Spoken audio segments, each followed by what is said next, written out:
আসসালামু আলাইকুম এভরিওয়ান, সবাই কেমন আছো? সবাইকে স্বাগতম আমার এই চ্যানেলে আবার আমার ভিডিওতে আসার জন্য। আর যারা যারা এখন আমার চ্যানেলকে সাবস্ক্রাইব করো নাই অবশ্যই সাবস্ক্রাইব করে দিবা, আর যারা করে দিয়েছো তাদেরকে অসংখ্য ধন্যবাদ। তো আজকে বিকালে বাবার বাড়িতে আসার পর জামাই আবদার করতেছে তারে কিছু বানায় খাওয়ার জন্য। তো ঘরে তেমন কিছু ছিল না, এখন চিন্তা ভাবনা করতেছিলাম কেমন খাওয়া যায়। তো সবার ঘরে যদি তেমন কিছু না থাকে আর শুধু এরকম আলু থাকে, তাহলে খুব সুন্দর ভালো একদম বাজারের মতো ফ্রেশ ফ্রেশ আলু চিপসের মতো খাওয়া যায়। তো এখানে আমি আলুগুলা ৩টা আলু ভালো করে ছুলায় নিছি। এখন এই পর্যায়ে সেগুলোর আমি ভালো করে কাটার দিয়ে স্লাইস করে পানিতে নিয়ে নিব, কারণ বটি দিয়ে করলে অনেক সময় মোটা হয়, কিন্তু এরকমভাবে স্লাইস করলে চিপসের সাইজটা খুবই সুন্দর হয়, কারণ পাতলা থাকে আর পুরো প্যাকেটের মতনই থাকে, একটু ছোট বড় থাকে, বাট কোনো সমস্যা হয় না। তো আমি এরকমভাবে একের পর এক আপনাদেরকে দেখাই দিতেছি যে কীভাবে নিয়েছি। তারপরে এগুলোকে ভালো করে পানি দিয়ে ওয়াশ করাই নিব। আর প্লিজ তোমাদের সবাইকে একটা কথাই বলবো, যারা এখন আমার চ্যানেলকে সাবস্ক্রাইব করো না, আমার এই মিষ্টির মুখের দিকে তাকাই তোমরা অবশ্যই সাবস্ক্রাইব করে দাও। আর আমার চ্যানেলটার পাশে থাকো, লাইক কমেন্ট শেয়ার করো। দেখো তোমরা যে কীরকম স্লাইস হয়েছে, কিছুটা বড় কিছুটা ছোট হয়েছে, বাট সমস্যা নেই, বাট সবগুলো একদম পাতলা হয়েছে। তো এগুলোকে ভালো করে ঠান্ডা পানিতে, মানে ঠান্ডা বলতে কি নর্মাল পানিতে ওয়াশ করায় নিব। তারপর সেগুলোকে নিয়ে আমি ছাদে চলে যাব। ছাদে গিয়ে এগুলোকে আমি রোদ্রের মধ্যে ছড়াই দিব। তো এখন আমি চলে যেতেছি ছাদে। ছাদে যাওয়ার পর আমি এইগুলোকে রোদ্রে শুকাইতে দিব, মানে অল্প কিছুক্ষণের জন্য। যদি বেশি সময়ক্ষণ রাখা যায় তাহলে আরও বেশি ভালো হয়, বাট আমার হাতে একদম সময় ছিল না, যার জন্য আমি জাস্ট ৫ থেকে ১০ মিনিট রোদের তাপে পানিগুলো ঝরায় নিয়ে আসছি। আর যদি বেশি জড়ানো হয় তাহলে এই চিপসগুলো ভাজার পর আরও বেশি সুন্দর হবে। বাট যেহেতু আমার কাছে সময় নেই, আমি অল্প সময় নিয়েছি, আর অল্প সময় চিপসগুলো খুবই সুন্দর হয়েছে। তো এরকমভাবে চিপস বানায় বাসায় বাচ্চারাও খাইতে পারে।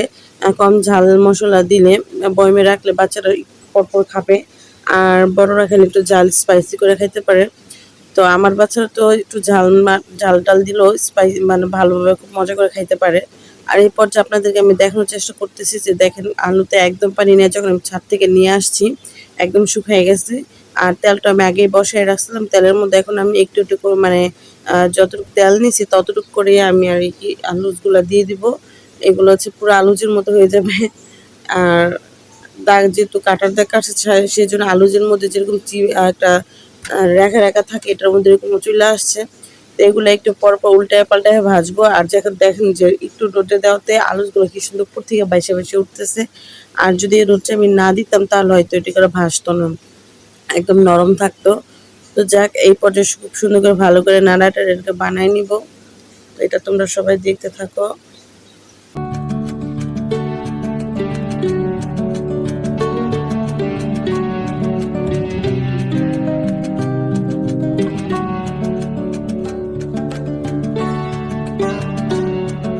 তো তারপর যখন এটা সুন্দর একটা কালার হয়ে আসবে, মানে চিপসি কালার একটা হয়ে আসবে, তখন এটাকে নামাই নিব।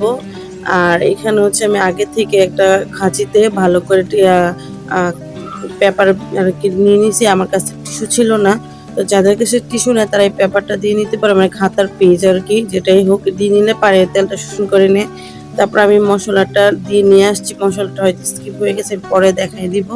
তারপরে এই মশলাটা এনে দেখা দিচ্ছি, আমার জামাই বলতেছে খুবই সুন্দর, মানে গুড হয়েছে আর খুব ভালো হয়েছে। সে আমাকে লাইক দেখাই দিছিল, আর মজাও হয়েছে, কারণ সে একবার খাওয়ার পর আমার কাছে আরেকবার আবদার করছে যে আরো আরো দাও। তো তারপর চলে গেলাম। তো এখানে যে মশলাটা স্কিপ হয়েছে সেটা দেখা, যে এই মশলাটা আমি বানাই নিছি। তো এটা আমার এই চিপসের গোপন মশলা। তোমরা যদি কেউ এটা জানতে চাও অবশ্যই কমেন্ট বক্সে জানাবা। আর এই মশলা দিয়ে চিপস খাইলে পুরো দোকানের মতো চিপসের মতো মনে হয়। তো আমি আবারও জামার রিকোয়েস্টে আবারও বাজা শুরু করছি। আর এখানে আপনাদেরকে দেখানোর চেষ্টা করতেছি, দেখেন কতটা স্প্রি হয়েছে, মানে হাতে ভাঙলে কি সুন্দর গুঁড়া হয়ে যায়। তো ভালো করে ভাইজাটা আবারও আমার জামার কাছে নিয়ে দিলাম, কারণ সে অনেক পছন্দ করছে, সে আরও খাইতে চায়। এবার ভালো করে মশলা দিচ্ছি, কারণ মশলা আরও চাইতেছে সে। তো এরকম মশলা কিন্তু দিলে বাচ্চারাও খাইতে পারে। তো আমার কথা হচ্ছে সে একা একা খাবে, আমিও খাবো, যার জন্য আমি একটু খাই, আপনি করে দেখে দিচ্ছি কতটা মজা হয়েছে। তো এই পর্যায়ে অনেকগুলো ভাজা হয়ে গেছে শেষ। এই পর্যায়ে এগুলো আমরা এখন খাবো। আর সবাই আমার চ্যানেলকে সাবস্ক্রাইব করে দিবা, আমার পাশে থাকবা। আজকের জন্য আল্লাহ হাফেজ।